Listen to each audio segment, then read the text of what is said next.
What up, what up, sports fans all over the world? It's your boy, Mac the Giants fan, here with my guys, the horsemen, Zion Zenith, Adam Costas. This is the Premium Takes Podcast. Let's go!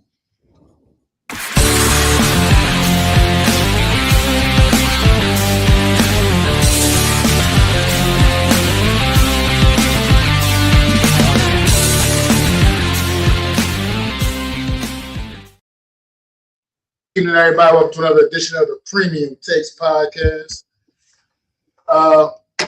Here with my guys, obviously, Adam Costa, Zion Zenith. Man, how you guys doing tonight?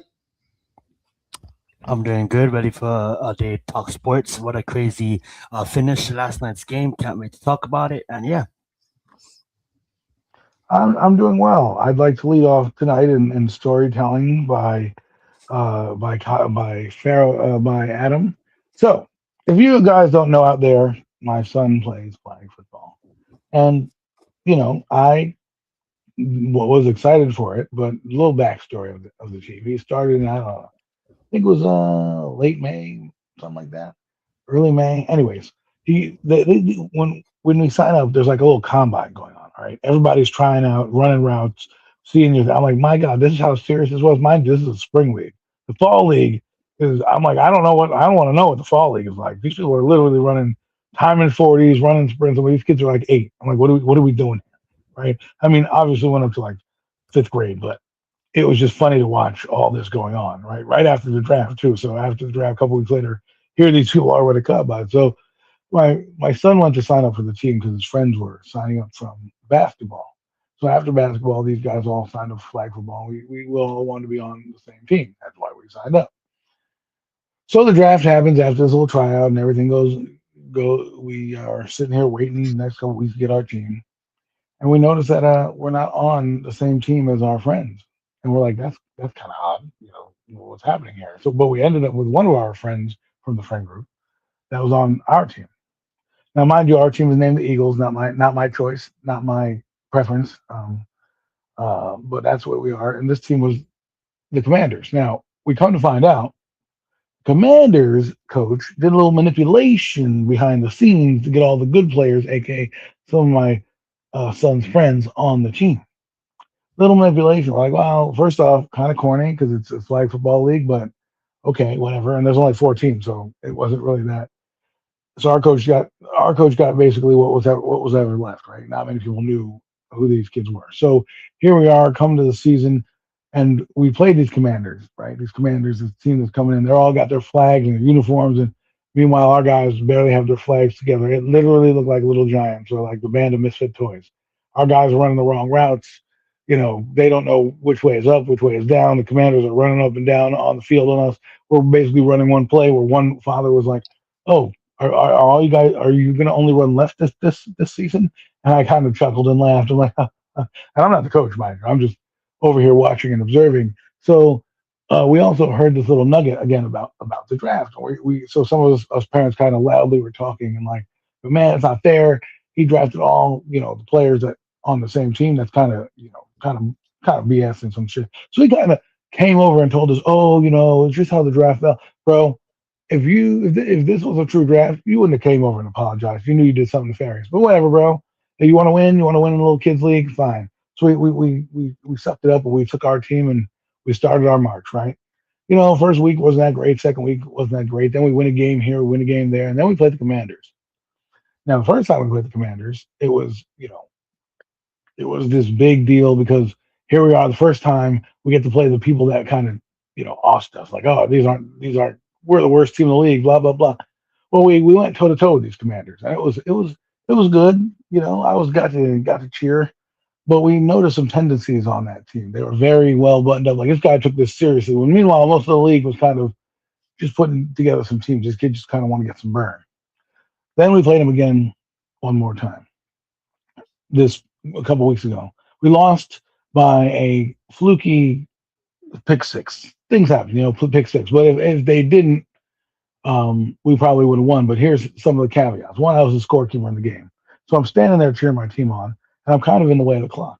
So instead of the coach telling me to move the clock, he kind of like smugly looks over at the ref, tells him he can't see the clock, he can't see the clock. I'm looking at this guy like, what? What are you talking about? Oh. So I move back one step, so now I can see the clock. So I'm like, oh, this is how it's going to be. Then in that game, he decides that he's a pro style offense all of a sudden. He's going to start to milk the clock. I'm like, you're milking the and he hears me because I'm on the outside complaining, like, you're milking the clock, really? Like, we're in the pros. And he kind of looks over at me and I'm like, what is this guy doing? So anyways, we lose on like a fluky interception. So now here we are. We're going through the season. Band of misfit toys again. Last night was the playoffs. And here we go. We said to ourselves, we're going to make some noise. We'll bring some noisemakers, try to jazz it up for the playoffs. Well, did we jazz it up all right? We brought noisemakers. Some mom brought this water bottle full of beads, and we started shaking them. My, spouse brought a cowbell. It was awesome. We were going nuts over there, and we were loud in the first half. So the first half we're loud, right? Just being the feeling it. The refs are like looking at us like, are they going to say anything, or is it going? And we're like, it doesn't matter, refs. Well, guess what? We got so loud to the point where this little quarterback was looking at me, staring at me, as he's mesmerized as I'm saying, go defense, shaking this loud beat thing. And I'm like, in my head, I'm like, I got him. I got one on the hook. So this kid is like distracted. He doesn't know what's going on. They're discombobulated. Our team is all of a sudden starting to build some lather to them. They're starting to build some confidence. We're cheering our heads off. We were cheering so loud at one point, the coach had to call timeout. He had to call timeout because we were in his huddle. It was until one time, I think we called timeout because the kid cried. I'm not gonna lie to you. I think the kid got so intimidated that the kid cried, and so they called the timeout. Now I'm not trying to brag that we made kids cry. I'm just saying it was funny how these noisemakers rattled this team. This team was rattled, and mind you, they beat us during the regular season like twice on like last fluky runs. Second half of the game we played, we were so loud and obnoxious.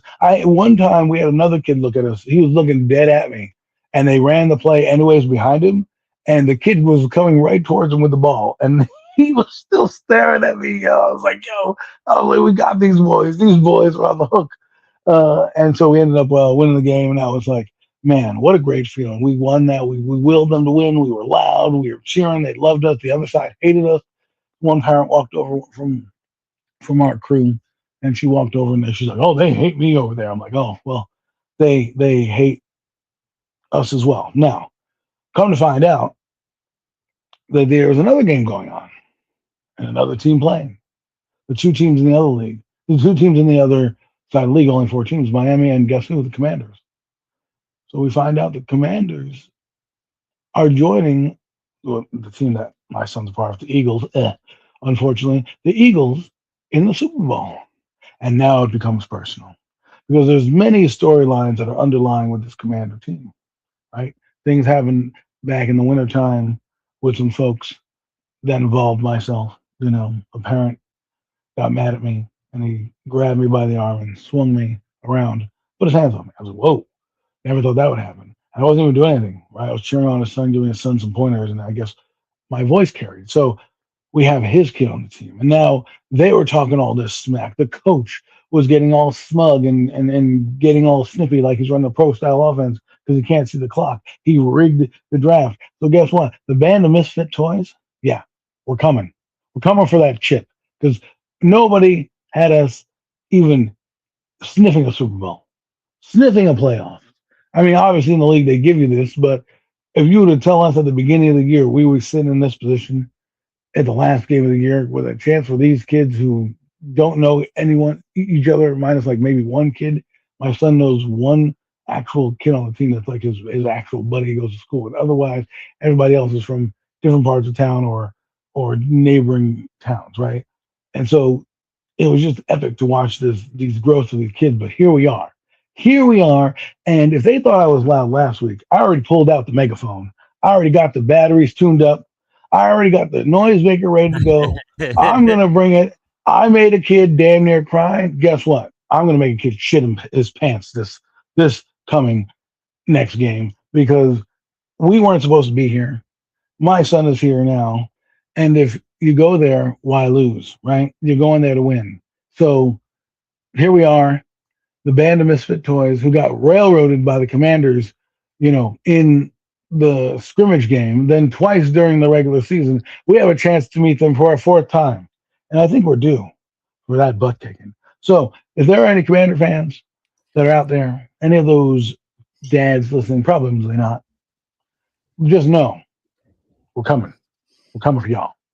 And I just wanted to say that because I'm so proud of this team and where they came from and what we did as parents to kind of just cheer them on and will them to game. And it was just a lot of fun. And I didn't think when we started this journey in May, whatever it was, that my son would one enjoy it, two score a touchdown, and three be in the dang championship game. So I just wanted to lead off with that. Sorry to take time out your day, but I just wanted to share that with you guys. Appreciate it, man. That was definitely absolutely dope. What's going on, Clinton Jones? Appreciate you popping in, man. Yeah, I think that was an amazing story, Adam. I think it's a good lesson for your team, right? It's like, hey guys, we may not have the best roster, we may not be stacked like those other guys, but guess what? Those other guys make the system, and as long as we practice hard and we work hard, we can still go into this playoffs and still have a shot at the championship, right? And at the end of the day, it's such a good lesson, and that's what really counts for youth, right? Youth should be all about the lessons. You don't take lessons, right? You take lessons. So the fact that you guys was deemed as the underdogs, the little giants, like you said, you guys, obviously everybody was taking it so damn serious and forgetting the fact that it was about the kids, and the fact that you guys came out there with the support and almost was an unstoppable fan base to lead the support, lead the charge. So that was an absolutely fun story. Thank you for sharing. It made my week, so I had to share. Doing great, Clinton, man. Doing great, brother. But guys, last night something great happened in sports last night, man. Something amazing, something we may never see again, something that we've never seen before. And I'm talking about Game 4 of the NBA Finals. This series has been intense from the start. It's been absolutely amazing.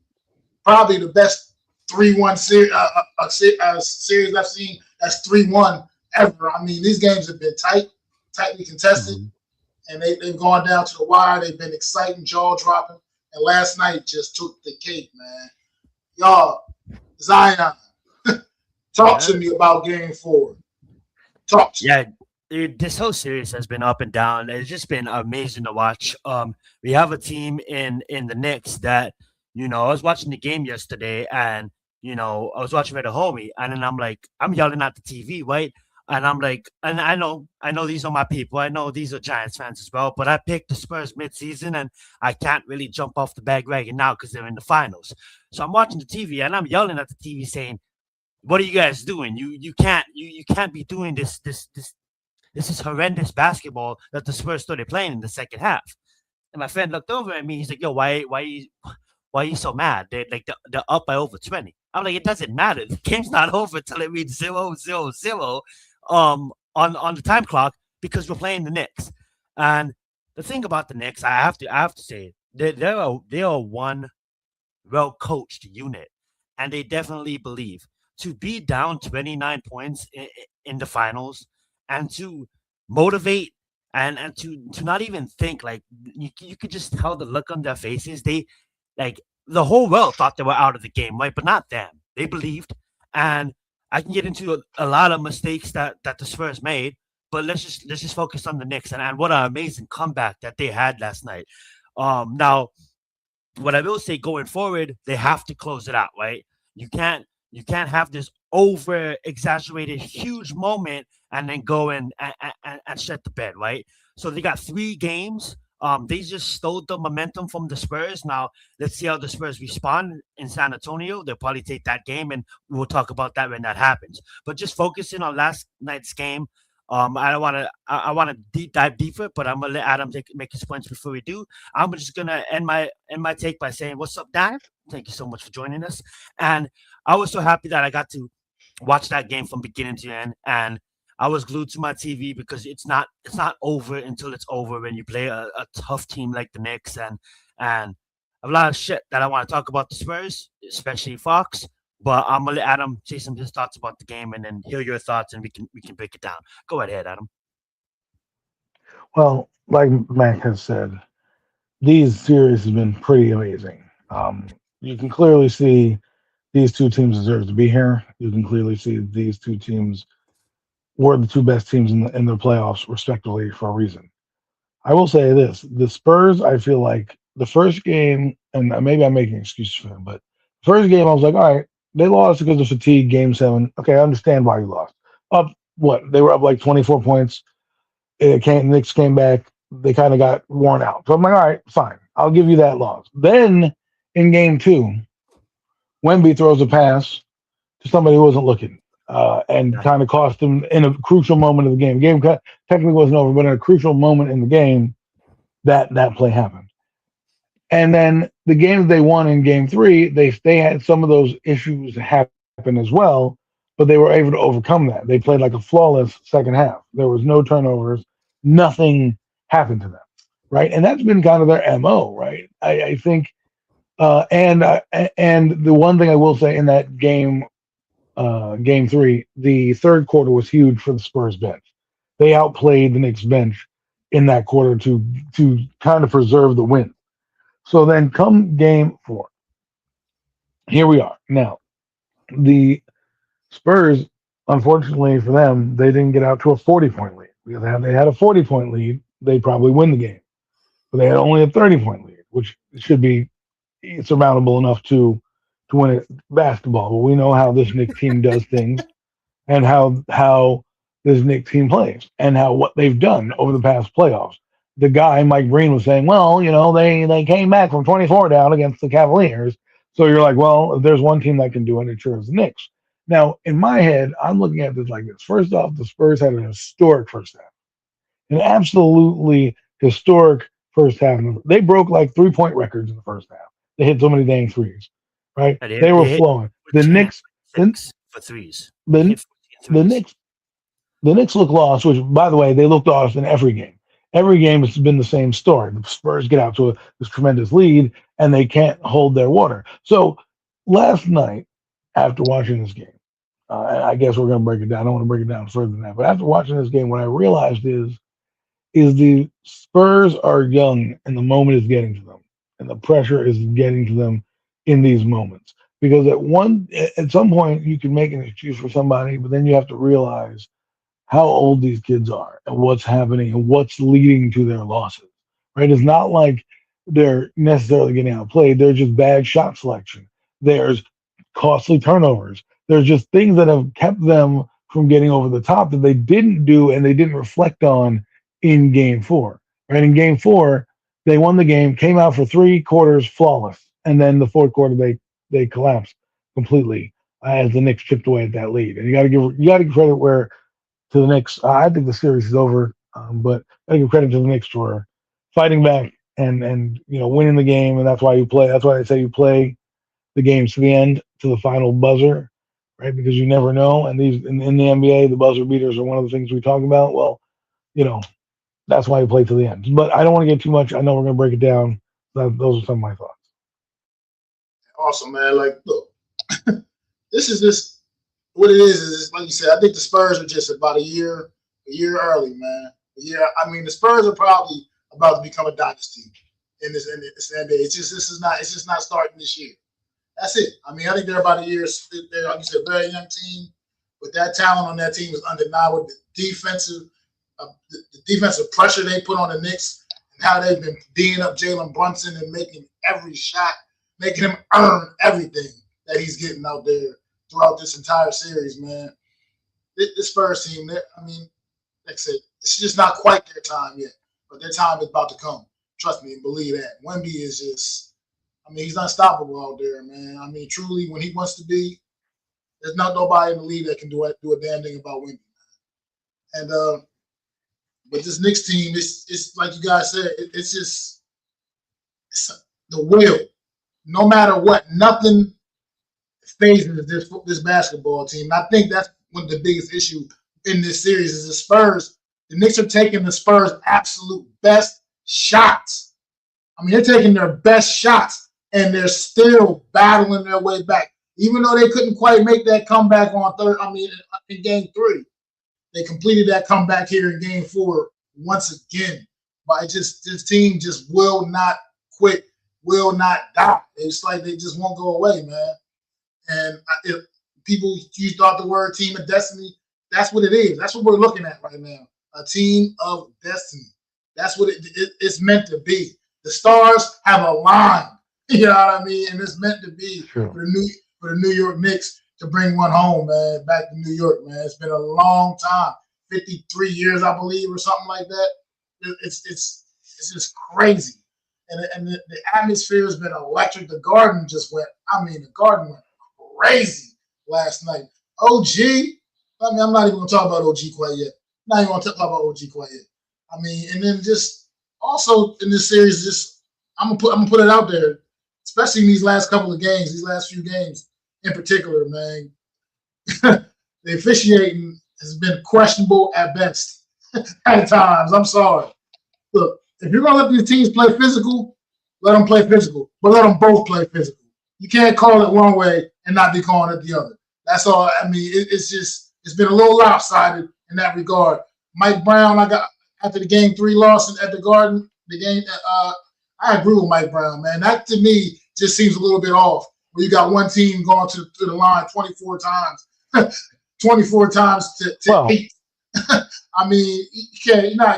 Spurs they're great defensively. Yeah, they're a great defensive team, but you're not going to tell me that they weren't, getting the cup, getting away with a few, man. I'm just saying. Well, I agree with you to a certain extent, but my thing is this: the Knicks did put themselves in positions early. A lot of their bigs were doing things when you replayed them that some of them look like fouls, legitimately. Now there were some ticky tack ones I agree with, but that's the one thing that has damn near cost the Knicks is the foul trouble of their bigs, and it almost cost them in this game too with Karl Anthony Towns, where they had Mitchell Robinson and some bench player who no one's ever heard of. Well, I'm sure if you're a diehard Knicks fan, you've heard of him, but he's played like 5 games during the year, and he got like no burn, 73 minutes in the entire season. That guy got, and he's coming in here. Whatever his name is. I don't know exactly what it was. I think he wore 55.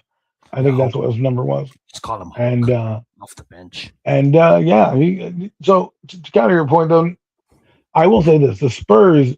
The interesting part about them is that they have chances to win, but they don't counterpunch very well. See, one of my analysis that I brought up with the Spurs when I was thinking about this series is they like to rush a lot of shots. Like when you watch them on fast breaks, they rush shots. They should gather themselves and draw the foul. Like there's one thing that they need to work on is that when they get that fast break, don't just jump in the air so you can get blocked, DeAndre Fox. Like don't just jump in the air, Ron Harper, Jr. And just Dylan Harper, like you're just jumping in the air and these guys are blocking your shots, which if you're a good shooter like a Reggie Miller or an Allen Iverson or something like that, who's going to run down the lane, the first thing is what I'm doing is a head fake. So you jump into me and then I'm jumping and drawing the foul, right? Whereas you're running down there and trying to outrace him, the guy's in your back hip and he gets you. And I think when the Spurs don't rush, like everything, they're fine. When they rush and they kind of get flustered and they we have to score real quick, and then you end up doing what they do, and then they take untimely threes. I thought in the third period and in the early fourth, they really took a lot of three pointers that were they were open, but you were hot, but you should have probably taken a few steps forward and made them easier jump shots because at that time you didn't need to take threes. You were up by 15. All you needed to do was hit a couple shots and keep the lead going, fluctuating from 15 to 20, 15 to 20, 15 to 20, right? You didn't. You were taking these long threes, and those were working for you in the first half. They weren't working in the second half. And I feel like that's what they didn't make an adjustment. They made an adjustment too late. And I think also the one thing that I see is Wemby. I like Wemby, and I think he's going to be an amazing player. 2 things that bother me about Wemby. One, I think he gets into his head a little bit in terms of trying to do too much. The guy needs to know his strengths. Tack the rim, be a menace out there, and learn your angles properly. Because while he does do some great things, there's some things that he leaves out there. Right? Guys are running by him defensively. don't give up that. You are too big to always recover. I understand you're using your body and your length to come back, and that's part of your allure where like I'm going to sucker this guy in, he's going to run by me, and then bam, I'm going to block him on the boards. What he needs to do is start to get his foot speed a little better. I know that's asking a lot for a 7-footer, but be able to be a little bit more decisive in the fourth quarter as well. He's made a lot of mistakes where he's thrown the ball away to somebody who wasn't looking, or he didn't quite finish at the rim where he could have finished at the rim. And I know he's getting tired because he has to basically play 40 minutes a game because without him, his team collapses because there's nobody in the middle and no one's afraid. Impact is so sweet. Like this off season, because he's going to have an off season. He's so my point for is when he does get in the off season, work on that jump shot, work on that clutch moment, and also work on not being a dirty player. Okay, you're doing a little bit of dirty shit, and I want to have him have integrity, but pushing Brunson, adding elbows. I know they play a little bit dirtier in EuroLeague, but that's going to come back to bite you, especially a guy that lengthy, right? Where guy can come under you, put his foot under you. You're gonna, these are the type of things that people see, and you're gonna get a bad reputation, and then the league is gonna start to find you, and you'll never win, and you'll never be the player that you want to be because everyone thinks you're a dirty player. So they got a lot to be desired. The one thing I would do in the offseason for the Spurs is I don't know if I want to keep DeAndre Fox, but we'll talk about him in a minute. But you need another person off the bench, a big that can do more than Cornette can do. Cornette does a lot, but he leaves a lot to be desired. And that second team doesn't have much spunk without Harper, but Harper's going to get elevated to the starting lineup next year. He's that good, right? I don't know if it's going to be Fox's job. I don't know if it's going to be Champagne's job. But what I would do if I was Coach Mitch Robinson, I would switch them. I'd put that Champagne kid on the second unit, and I put Dylan Harper in the starting lineup right now, out the gate. Why? Because I want to pressure defense. I need to score at all 4 positions on the floor, right? And I need a guy that's going to also attack the rim and allow, because I think if you put him with Fox, him driving to the hoop will allow Fox to be open to make his little mid-range jumpers, right? And that's where he kind of thrives. And, I think he's also a little bit injured, but I won't get into Fox. But those are a couple of things that I see with the Spurs. Well, let's talk about Wemby real quick, since you brought Wemby up. Wemby and, some of the questionable things that he's gotten away with throughout this series. The fact that even last night when he elbowed Cat last night, they had to review that? What do you need to review it for? You don't know that's a flagrant foul? These are the things like that, like you said, pushing Brunson down the way he did, and then even that offensive foul they reviewed and reversed last night on Cat. Wemby could have easily pulled his arm up out of there at any point in time when Cat was driving to the lane. He hung it in there, looking back at the referees like, make this call. Like, no, come on. This is why this is part of the problems I have with the NBA. To me, that's just bitch made shit. To me, that's weak. That shit was weak.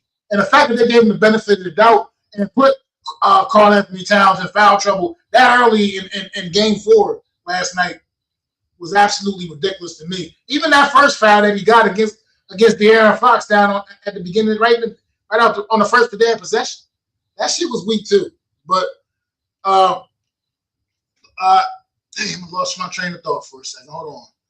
Let me get it back.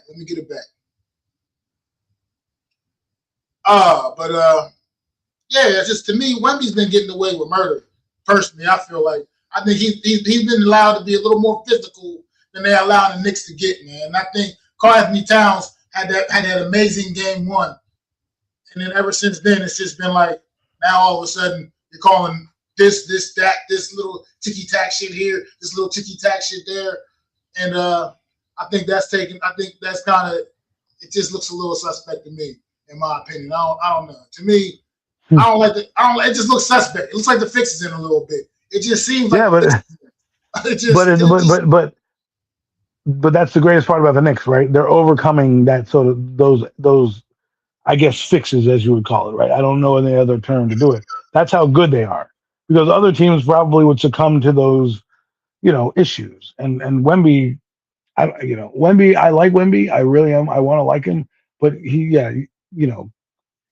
after you talk Yeah, about that, it makes me yeah, think the NBA kind of is rigging it because of competitive nature. Because if you think about it, they made that flagrant one against Brunson against him, and then they do this flagrant one, he'd be ejected, right? So now the whole series is turned on its head, and the NBA can't have that.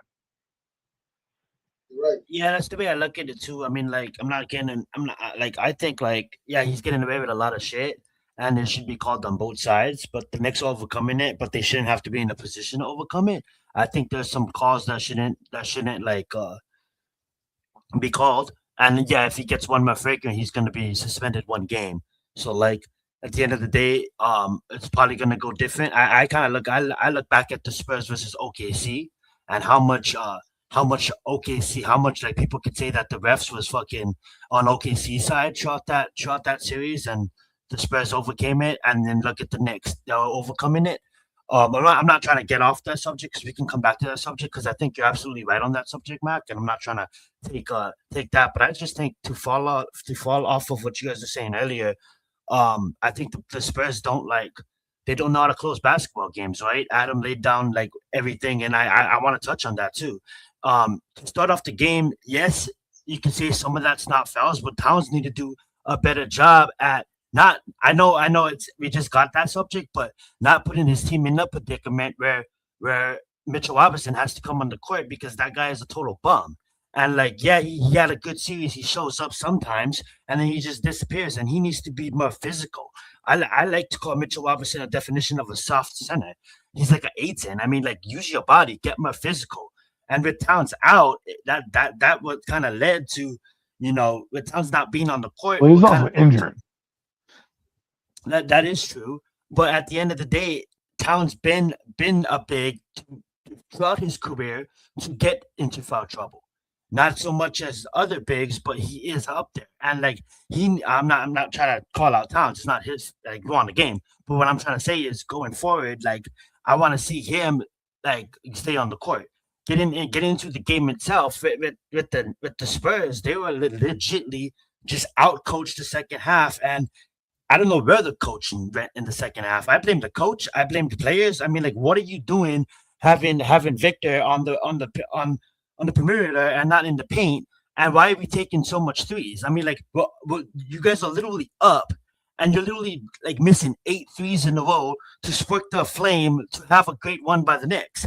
I don't get that bad basketball in the second half, and we can tie into this bad basketball overall of Fox. I mean, like you're on a 4-year, $225 million contract, and you're playing like shit. You're greedy at times where you need to slow it the fuck down. And like, there's so much mistakes he's making as a team. I look at the series and I look at obviously the Knicks are the better team because they're winning. But I look at it as like the Spurs are the better team. They're just beating themselves. There's so much times Adam laid down a lot of points earlier that the Spurs had it, and they're just beating themselves with these stupid mistakes. When you even look at Fox going for that layup and not holding onto the ball, you hold onto the fucking ball, you win the game. You win the game if you hold onto the ball. They have to you're gonna go to the line. Victor before him missing crucial free throws, given free throws. It's like what Adam said earlier. It's about the pressure getting into his head. The Spurs are making so much mistakes later on in the game and not knowing how to close. And what does that come down to? Mac laid it out. The youth. I think I understood his point as a basketball fan. If the Knicks was playing anybody else, I would pick the Knicks. But like I said, I'm sorry not to rinse and repeat. I picked the Spurs early on, so I have to follow them. But I agree with 100% on what Max says. Dude, Victor's 22. Castle's 21. Harper is 20. The veteran on that team is Johnson, and he's 26. That's the veteran. So the youth, there's 19-year-olds on that team. The team average age is 22. So there's so much youth on that team, and yes, they're going to be a dynasty, but that's what comes with progress, right? That's what comes with a team on the other side of the spectrum, like the Knicks, that's been getting better each season for the last 5 years. They're making it a step forward, Like Max said, destiny. They're finally the veterans. They know. Yeah, everybody may count us out. We're down by 29, but we don't, right? They know how to win basketball games. The Spurs do not know how to win basketballs. They know how to take the lead. They know how to get it, stay in the basketball game, but they don't know how to close a basketball game, and that's the problem. And I'm gonna end it passing it over to you guys talking about Fox. Okay, number one, you go for the stupid layup, which is stupid. Number two, why are you going? Why are you going to help out on Brunson when Victor can easily? Okay, I get it. You don't want him to shoot a three, but Victor, just stay on your man. Stay on your man. Because guess what happens? You're not on your man, and OG comes in and boom. Now the Knicks take the lead. Like stupid. It's just stupid basketball. Well, that was bad coaching because they decided to not have anybody. Because I thought about it like that this last night. If you have anybody guarding inbound, I don't think they win the game with that shot. Right? I think the Knicks. I think we're talking about a 2-2 tie right now because the Spurs grab the rebound. Yes. Harper grabs the rebound and the game is over. But because they had the strategy of not guarding the inbounder and double teaming, Brunson or whomever, I think it was Brunson, it allowed for Anunoby to have a clear shot to the basket uncontested. And he just kind of throws up there. Now he reached for the stars in the heavens and he kind of pulled that down. It was a miracle shot. I mean, I didn't think that was going to happen once Brunson missed. I didn't think that he was going to fly in. I'm like, oh, the Spurs are going to win because, but where's Wemby? Wemby's not down there. He should be. The fact that Wemby wasn't under the rim is also, mind-boggling. Mind-fucking, yeah. Your biggest guy on the floor is not in the lane. I would have been like, I'll take the defense 3 seconds or whatever the heck they're going to call. Just get your ass down there. Because again, I don't think OG makes that shot with Wemby in his way. Right? I don't know if Wemby comes down with the board, but his body might have to contort a little differently, and it's not as, I wouldn't say easy of a shot, but it's less direct to the rim. You know what I mean? He had a full speed from the 3-pointer, just boom, boom. Right, exactly. Yeah. So what I'm saying is like he had a clear lane. If there was somebody in there, who knows what will happen? Maybe it does go in. But the point was a lot of young mistakes being made by this team in general. If this team, like, I know Greg Popovich is out of it, but I thought about this one day. I was like, man, if Greg Popovich couldn't have a conversation, because I know he's ailing a little bit. If he could write down notes, I would have went up and picked his brain and said, hey, how do I defend this Knicks team? Give me some pointers because I'm running your team. I took over for you because of your health reasons, and this is your direction. And it looks like at times like a Greg Popovich team.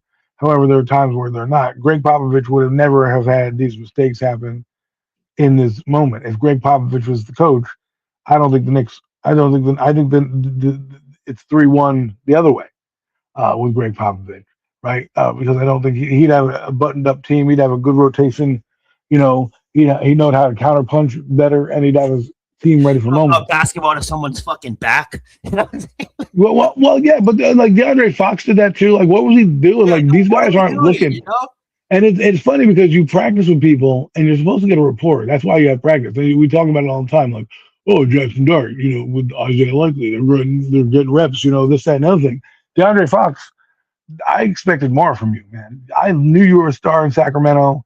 You made a costly turnover, 2 costly plays. The layup that was missed, I have no idea what you're doing. You're not a big dude. Just stop your feet, hit the brakes, and let him run into you. And you're going to the free throw line. I thought he said in an interview, Adam and Mac, I thought I could outrun him. You win the game if you hold on to the basketball, force them to foul you. What is going on? Like, right. It was a move that will probably cost them a championship. Now, let's kind of put a bow on this real quick. The Knicks can't snooze, right? Like, I don't care about game 5 in the building. Win the game. Win it. I know closeout games are one of the hardest, but don't let this series even teeter on the brink of possibly going 7. Don't let it teeter. Don't give them the opportunity to come back into your building where they're not afraid. If they win game 6 or game 5, right? I'm not saying the Spurs are going to win game 6, but the Spurs have already come into Madison Square Garden and have major leads in this building, right? And they've won 1 game in this building. Don't allow them to feel comfortable and say, okay, let's get back into this series, right now. End their life right now. You basically had 3 miracle victories, right? Let's be honest. Legitimately, the Knicks probably should have won only one of the games that they played, right? It was mistakes down the stretch by the Spurs in 2 games and almost a third game as well in the win where they have fallen apart. And yeah, if this and Buster Cans and nuts every day would be Christmas. My point is, it really was a play here, play there that changes the tide. That's what they made. Remember, in game 3, they made that big castle shot, right? The fall away jumper for 3. And then he made 2 clutch free throws. That was the difference. DeAndre Fox makes a play.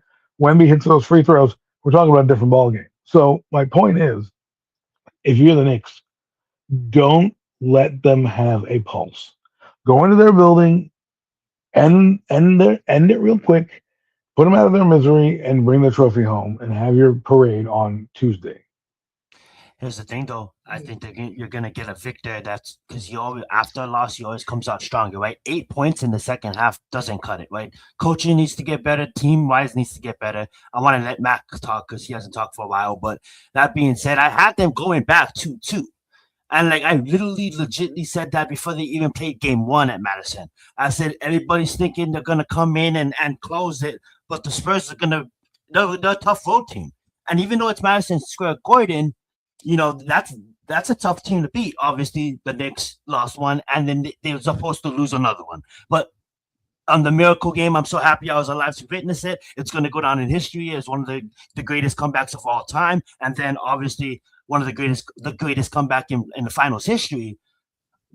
But now you're going to get a Spurs team that now is going to hunt you in game 5, and you guys need Knicks need to close it. I mean, like, don't even come back to Madison Square and close it, because I think the Spurs are going to be really, really tough to beat at home.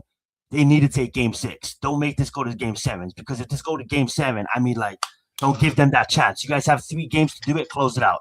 Right over to you, Matt. Look, I'm gonna just go back real quick before we wrap this whole Spurs Knicks thing up. Got to move on a bit, but my biggest issue with Mr. De'Aaron Fox, man, what really bothered me the most about the whole situation is he's the veteran guy.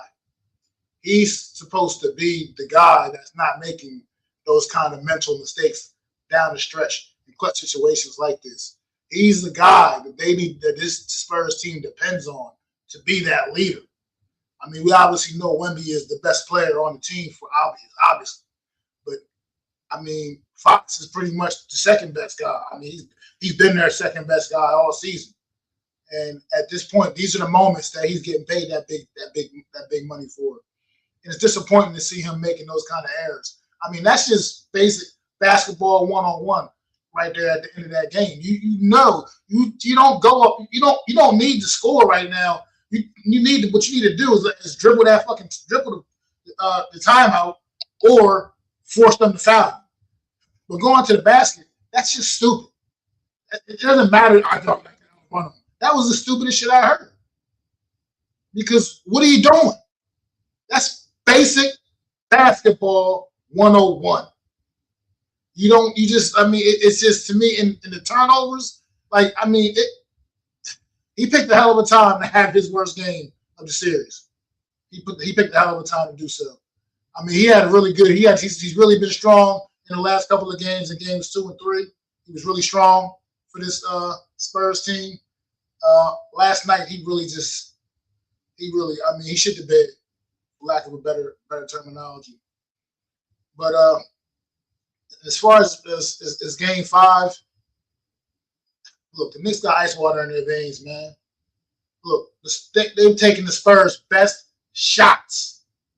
They've literally been battling, in my opinion, the Spurs and the officials throughout this series. And yet here we are, Knicks still up 3-1. There's just no way you're convincing me that the Spurs are just all of a sudden just going to rip off the next 3 games. Not saying they can't do it. They're obviously talented enough to do it. But you're not telling me that bag of goods. It's just not. You're not going to convince me that the Spurs is getting ready to knock this Knicks team off 3 straight games and win this series. I just can't see that happen. This Knicks team is just they're determined. They're dialed in. They're focused, and they've been doing all of this with Mikal Bridges having his absolute worst series of the postseason by far.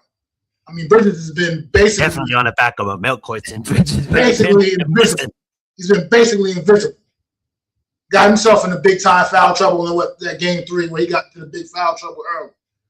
And then in this last game here, also last night, sure, he's still providing what he does on the defensive end of the court, but yeah, this Knicks team is just resilient, man. It's the bench too. It's the bench for me.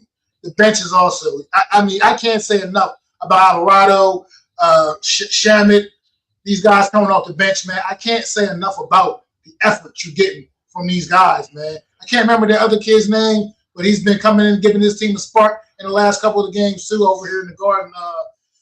Whatever, Coolio or whatever the hell his name is. I can't remember, but the long dreaded guy. That guy. The dreads. Yeah, I know what you're talking about. But that's another been a big difference in this series. Is the Knicks, the productivity off of the bench. Alvarado was playing like a big man out there, man. Little ass point guard getting it in, man. Tough as nails, man. But I think this series is over. Whether the Spurs save face and go out there and get one in San Antonio on Saturday night, I still think it's academic, man. I think there's just no way I see this Spurs team ripping off the next 2 straight. I'm never gonna say never, but let's just end it, right? Don't give it a thought in their mind, because it only takes a thought of them winning and going back there and say we've had success in this building, we've won in this building, and let's say they decide to put it together again and have a great game. Because you got to think like this: when you're in basketball, if they win Game 5, Mitchell Robinson's going to go in Game 6 like, guys, we have a chance to get back into the series. Let's win and go 3-3, and then it's all on us, right? And I'm not saying you're wrong in that, but the Knicks have had let's be real, they have struggled in these 4 games at the beginning. So they somehow are resilient enough to come back, and I do think it's, one, their resiliency, but 2, the inexperience of the Spurs and their not understanding the clutch moments of what to do, right? Not taking 3-point shots, attacking the rim. Even some of the announcers were like, you got to attack the rim, and they stopped attacking the rim in the late third, early fourth. And then when they started to do it and getting fouls, they were getting fouls, and they were able to go tit for tat and get the lead. And then they just kind of fall apart. So what I'm trying to say is I agree with you, they're a team of destiny. Don't give any chance to these officials to extend the series or any way of them extending it. Because even if they win Game 5, let's just say the Spurs take Game 5. If I'm the Spurs, I already know I can win in Madison Square Garden. I already did it once, right? So all I need to do is beat them and somehow make it work. And let's say Wemby has a great game, and they dunk it on everybody, and actually they close out a game, right? Or somebody goes down, Brunson gets hurt again, pulls a groin muscle or something. You just don't want it to linger around. But do your business, get it done on Game 5 on Saturday night. I think it would be in their best interest to just wrap it on up, but like I said, we'll see. Absolutely, they better. Don't let it go back to Madison Square like Adam laid it out. Because anything's possible. Let's play it out, right? Let's say they went 2-2, right? So now we're talking about the Knicks possibly losing the series because they let them hang around, right? Because now they were up 2-0, they lost 2 back-to-back games. Well, again, if I'm the Spurs, the things that made me lose this game were errors from me in the game, missing free throws, missing turnovers. Like if I clean a couple of those up. And have, like, let's say they have 14 turnovers. I think they had like something like 14, 16. Let's say they get 10, right? And those 4 turnovers they didn't have lead to buckets on the other end. That's 8 extra points that they didn't have before, right? And less points that the Knicks had an opportunity to get. And that's so I'm going to end it here. I don't want to harp on, hey, the Knicks are a team of destiny. Don't give this team any more opportunity to believe that they can win. Well, all right. Let's get to that. Let's change gears, though, man. Talk a little New York Giants football before we get up out of here. New York Giants, man. Had their mini camp this week. Once again, just hearing a lot of good chatter. Some good things. Hearing some good things about the veteran receivers that brought in a week ago. Hearing some good things. Arvell Reese, amazing things. Arvell Reese, people just in awe of just when they look and see the linebacking core of Arvell Reese and Tremaine Edmonds. And Abdul Carter with a little sprained ankle from over here is not nothing too serious. So hopefully he should be ready to go training camp, no issues. But Zion, man, what's your thoughts on some of the New York Giant chatter, man? Yeah, I'm just excited, for the season. I can't wait for August. I can't even wait to watch preseason games. I've never been excited for a Giants team in a really long time. I was several years ago because our roster looked so great on paper, but I truly believe that with this coaching staff and I think we ascended that some heck of teachers, right? When you look at the people that's going to be in the room, the people that's task is to assemble this game plans for these games. The schedule makers kind of got us coming out the gate awesome with two back-to-back primetime games with Monday night at the Rams and then obviously opening with Dallas.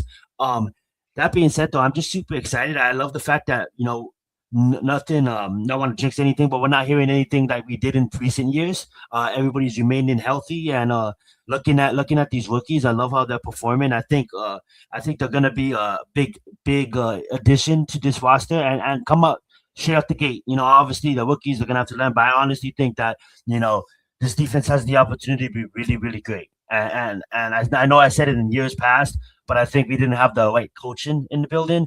And on both sides of the football, including the special teams, we now do, and it's all led by a future Hall of Fame coach.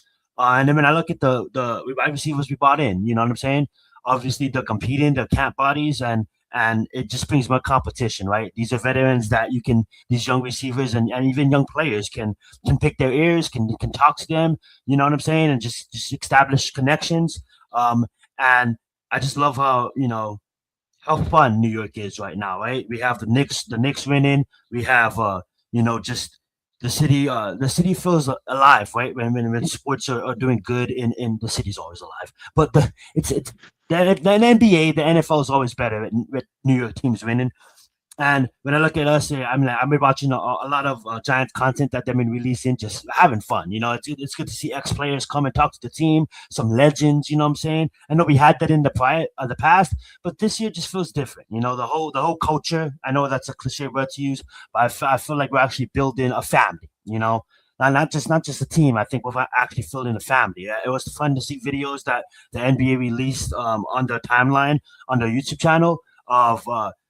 Jackson Dort, Scatterboo, Theo Johnson, a couple of Giants players attending last night's game and seeing the excitement when Brunson rebounded in and dunked that shit in. I love to see like them hanging out and going to dinners and even OBJ. Treating all the wide receivers to a dinner. You know what I'm saying? Just connections, the connections that this team is building, the bondship that this team is building, and I'm always one to set high expectations for this team, but in recent years, I try to have none because I'm only going to get let down. But this year, I really feel like this has a chance to be something special, and seeing the Knicks and seeing the Gordon for these young players is probably an inspiration, right? They want to come in, they want to win games, and why not continue it on to football season? Why does it have to stop? Let it continue on to football season, and let's bring back New York sports. Go right ahead, Adam. Well, I will say this. I do think the injuries have hit us a little bit hard. Just they have been a lot of backup players so far. But let's hope the trend doesn't keep continuing in that direction. But there have been some injuries going forward. But you should feel excited. I was on a space recently. I think it was this week, last week. Pardon my, recollection. A little under, some edibles, right? So they kind of mess with your brain. But I think I was on this space. And I was having a discussion with people about the coach and the team, and they brought up something that I thought was interesting. Right, we were talking about the receiving corps specifically, and the gentleman brought up, well, Jalen Hyatt might make the team, and the floor like dropped. Like, what are you talking about? He's like, think about it. Everybody's got a clean slate now, right? It's not like they're judging him on the previous few years. This coaching staff gets to said they're coming in. Everybody has a chance to make the roster. And then I started hearing Jalen Hyatt's name pop up in practice a little bit and make a couple catches. And like maybe I'm not saying he's going to make the team, but it was just an interesting perspective on what they're looking at and who might make a team. Right? If it does come down to the wire, do they decide, this guy provides the speed, I can work with him, yada yada yada. Then me and Mac had a discussion last week trading some players, right? Darius Slayton to me is the most trade value veteran that you have on this team. Yeah, So if you got a guy like OBJ doing well, right, that bodes well for your team because now it makes a guy like Darius Slayton expendable because I don't need to pay him a high salary for a guy that's going to be a diminishing asset for us because we're going to get younger at the position in the next few years anyway. So that means he's probably not going to be here next year, or not get as much run because they're going to reconstruct the receiving core. If Mooney has a good season, they'll probably re-sign him at a cheap, couple year contract, right? And then you have Calvin Austin. If he does well, they might bring him back. And then you have Malachi Fields in the draft next year is going to be loaded at wide receiver, and not to mention free agents. So I'd rather strike when the iron's hot. So if a guy like OBJ or Schuster is able to push a guy like Darius Slayton off the roster in terms of a trade value, that's what you can do. And maybe that'll push somebody else. Maybe you can also trade a Jalen Hyatt for a 6th or 7th round pick as well. Some team, especially if he's doing well in this preseason, then they start to have, they start to feature him, or maybe he makes some plays. Like, look out for that. It's good to have an abundance of players like that. As for excitement, my excitement is through the roof. I asked somebody this question. I challenged them. I said, who is the best coach in the NFC East? I mean, you can't tell me that you trust Brian Schottenheimer over John Harbaugh. You can't tell me that you trust Nick Sirianni over John Harbaugh. And you can't tell me that you like Dan Quinn, who everybody beats like a dead horse all the time, no matter where he goes. You can't tell me that you trust him over John Harbaugh. So where does that leave? That leaves the Giants with an opportunity where last year they couldn't close out games. I think they'll have a more competent coaching staff, which will allow them to close out that games, which leads me to believe they have a chance to win this division, folks. They have a chance to steal this division because, the Cowboys, are the Cowboys. They never really are. They're a tease. If they're good this year and they're the one team that I can see making a jump because of some of the free agent additions they've made, that would be the team. But what's to say the Giants can't do it, right? Because you got to be honest. The Eagles went like 11-6 last year or something like that. We're not talking about a monumental feat to go 11-6. I mean, hell, the fucking Panthers went 9-8 last year and won a division. And I'm not saying all the divisions are going to Jacksonville be won that. 13 games last season. Who? Jacksonville. Right. Well, true. And they weren't even the top in their division, right? But that's not the division we're talking about. We're talking about the NFC East. My point is that they to obtain the NFC East, you're not going to need more than like 10 wins to probably get there because everybody's playing the same brutal schedule. Everybody's playing a lot of these teams like the Rams and Seattle and a couple of these. So who knows if they're going to beat up on each other. Plus, again, they're going to beat up on each other. We don't know how Dayton Daniels is going to. A lot of question marks with the Commanders. There's turmoil brewing with the Eagles, and the Cowboys are, well, let's be honest, the Cowboys. The only team that I feel has done pretty well and has been in the news, but seems to be trending in the right direction, have been the Giants. Now we'll see if these headlines, stop happening because, I don't, even if they're positive, the more you talk about a team, the more they get on people's radar. You tend to not fly under the radar. People tend to notice you more, and the Giants have a lot that's been going on their radar that's putting a lot of spotlight on them from John Harbaugh, from OBJ, from Malachi Fields. Will Jackson Dart make the leap next year? How will this defense fare? Like there's a lot going on, right? And then you go to Cowboys, you look around and there's Cowboys, they're humming. The Eagles, they're doing what they're doing. Their headlines aren't as big, but they did have a big trade, right? And then you have the Commanders, who I don't even know what the hell they've done outside of the draft, right? Like what have they really legitimately done? And they're not even really in the news, right? So, I like the good headlines. I'm very excited, and I think they have a chance to steal this division. The one thing that does concern me is sometimes too much distraction can lead to distraction on the field. So I hope that this coaching staff, when they go to West Virginia for training camp, can weed out all the people they need to weed out, and we get this thing rolling. And don't be bashful, people. If we lose the Cowboys opening night, it probably won't be because we are a shitty coach team. And by the way, we're going to have a rookie kicker playing that game. Certainly looks that way. What's going on, Alex, man? Thanks for popping in, bro. Always a pleasure, man. But Yeah, I'm glad you brought up Dominic Zabato, man. I'm glad you brought up this kid. This kid apparently is just absolutely killing it. It's been killing it all spring, man. I mean, they've already felt comfortable enough to release Jason Sanders, and right now he's absolutely just destroying Ben Sauls in the competition early.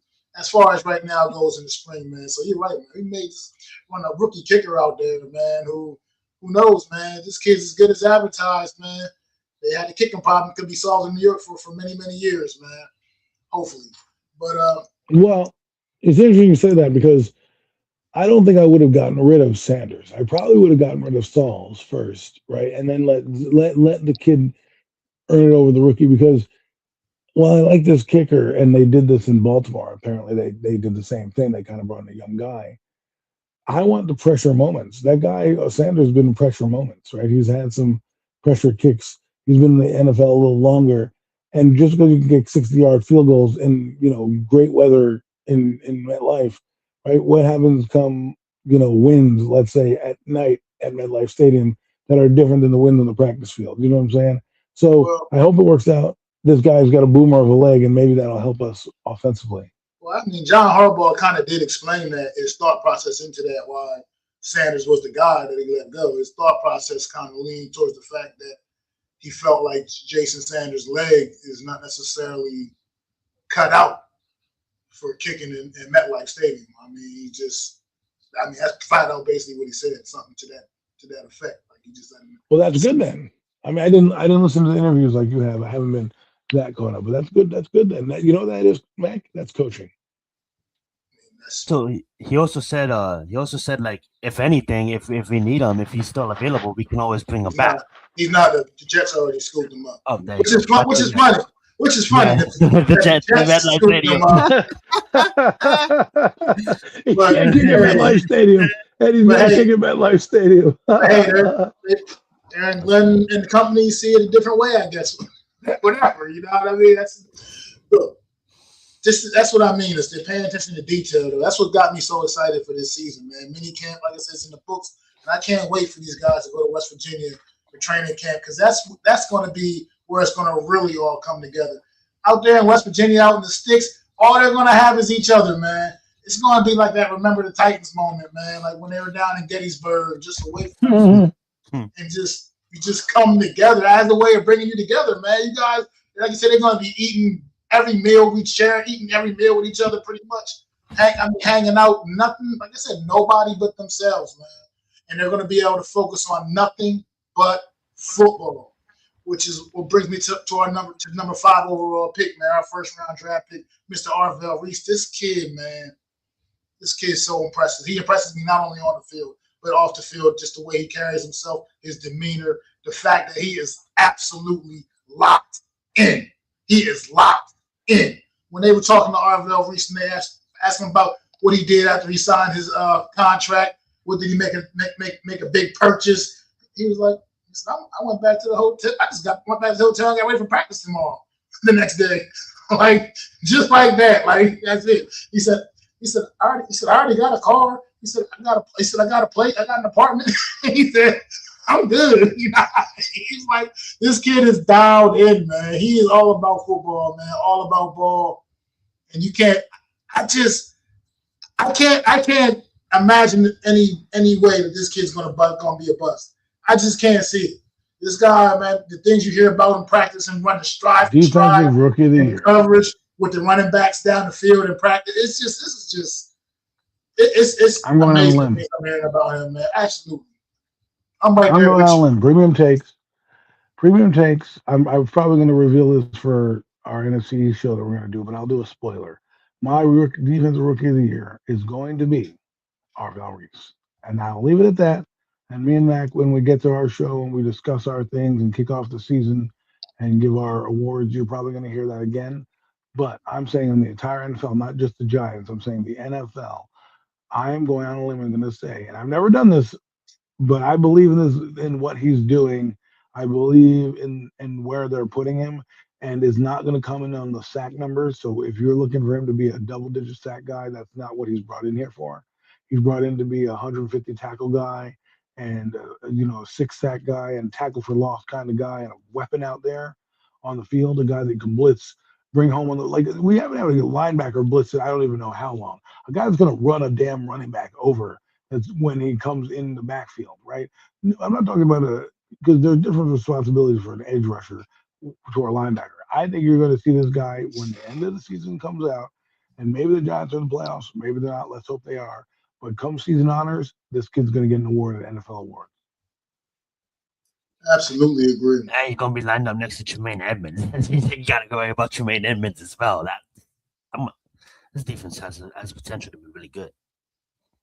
It absolutely does, but I still want to see it first before I buy. Right. Before I buy all the way in, I got to see it first. But like, also, Matt got bitten last year with that. Yeah, I absolutely did. But speaking of defense, man, Denard Wilson, the job he's doing, not only just with the defense in totality, but the secondary unit, the things that I've been hearing about that group as well. And one particular player, man, that is surprising to me to hear all the rave, all the great things I've been hearing about one Mr. Deonte Banks throughout the whole spring, man. What? The second teamer? Look, he's making plays out there, man. I mean, making plays all over the field. They're saying, man, doing great. I mean, just so is Greg Newsome. Looking like a new person. He said so. Clean slate. It's about the clean slate. And right now, it's like he's taking advantage. Right now, from things I'm hearing about, things I'm seeing, he's taking advantage of that clean slate. Evan Neal has been killing it at minicamp. He's been pancaking guys. I heard a lot of great things about him. He's moving up the ranks. I've heard nothing about Evan Neal.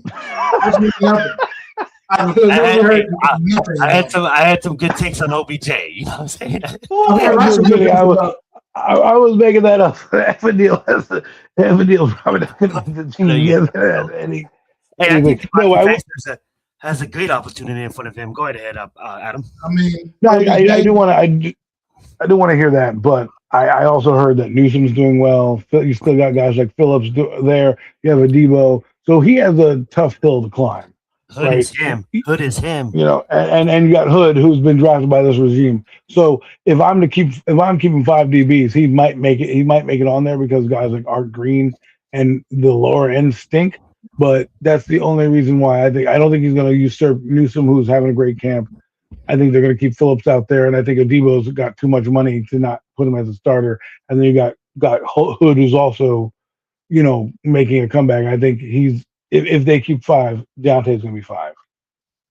I mean, I'm just saying that from everything I'm hearing, I mean, great camp he's having. Been having a great spring period. From whatever. I'm just talking about, like I said, not out there, not actually seeing it myself. Just things I'm reading about, things I'm hearing about, little clips that you see every once in a while.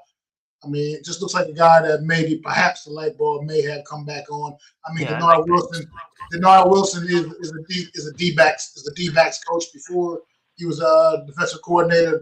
They said he works extensively with the secondary in practices. You know what I mean? So look, whatever it takes, whatever kicking. I'm looking for anybody that's going to come here and be a contributor, man. You're going to be here and be a contributor.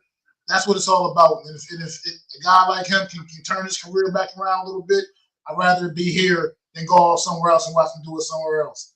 So, and then just. I think Sean McDermott come in and watching practice. I think it's awesome. I think it's another great defensive mind coming in there, putting his eyes on the product. Can only help you get better, man. It can only can lead to improvement as far as I'm concerned. That's exactly what I mean about the John Harbaugh effect, man. Just the way things are. It's just the air is clear. The air is clear, and guys seem to get it, man. Everybody's bought in. Everybody's on board, and I think everybody's ready to go to war, man. I can't wait till the end of July to see these guys down in West Virginia. You said McDermott came in and watched practice? Yeah. Why don't we invited? Why don't we just I don't know if they're a defensive consultant or something like that? I mean, he might. That might end up happening down the road, right? My thing is, if he does get signed, I like as many ex-head coaches on his roster as possible. Not necessarily because of the experience, because I know John Harbaugh is not going to be here, right? So if John Harbaugh in 5 years is gone, but he led us to a championship or built a good team. And he's like, I'm 70. It's been a good ride here. We've won, and Jim Nagy's still around, or Sean McDermott moves up the ranks. I don't have to worry about getting a head coach search. I have them already on the roster, so I can interview those guys and keep it going. Promote from within, so to speak. I think Nagy will get a job. That leaves Greg Roman and a guy like McDermott, who you can make like defensive quality assistant and make him move up the ranks. And then when Wilson leaves for a job because his defense is doing well, guess what? Sean McDermott steps into that position. Then you can say, you know what, John, you're 70. We love you here, but like go retire. You know what I mean? Like Pete Carroll had to retire. I think at a certain point, I want a guy here that's going to be a longer term. So if McDermott, got his shit together and moved up the ranks, maybe he's a little younger to be here and continue on. But I don't have much more, guys. So that's all I got. Yeah, I was just going through OBJ. OBJ had a couple highlight moments, man. Putting the moves on young Colton Hood, teach them a lot. Welcome to the NFL. Teach them a little lesson out there, coaching them a little bit. Put a dope move on them. Took one to the crib, to the house in practice the other day. Just look, I don't know if OBJ's going to actually make this team, guys, but I'm telling you what, he appears to be putting his best foot forward. When they get the pads on it in July, that's going to really start telling a real story, man.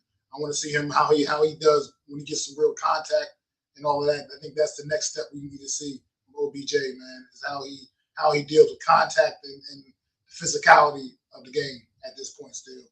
So, I don't really have anything else really either, Zion. If you have any last points you want to. Oh, I'm just gonna say that was fun. Can't wait for the next finals game. I've been low key watching the Stanley Cup. They have a good series going on with the Hurricanes and the Golden Knights. And we'll see you guys next week. Let's get it. Thank you guys all for watching. Throw them fours up for our guy NYG Jeffy T. It's been another edition of the Premium Takes Podcast. We'll see you all next week. Hey!